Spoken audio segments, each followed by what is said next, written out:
खबर अफ ओडिशा तार द्वितीय वार्षिक स्वर्णक्षेत्र आज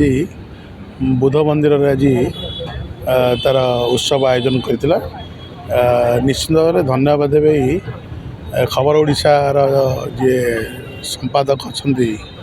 सुशांत सान भाई सुशांत को जे कम बयस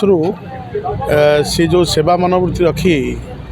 जो सांबादिकता क्षेत्र में विशेष भाव में डिजिटल मीडिया को से आधार करी जो भाव में सारा बांकी अंचल नुहे भुवनेश्वर में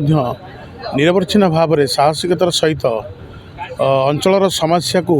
सरकार को दृष्टिगोचर करने सरकार चाप सृष्टि करने एवं अंचल ग्रामांचल प्रतिभा मान जिला प्रशासन हो लोक साधारण लोक पाखे हो एवं सरकार पाखे हो पहुँचेवा निश्चित भाव में ये खबर अफ ओडिशार निश्चित भाव में गोटा सान भाई सुशांतर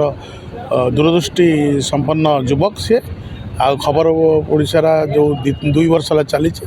आगामी तार भविष्य उज्जवलमय हम बोली आशा रखी।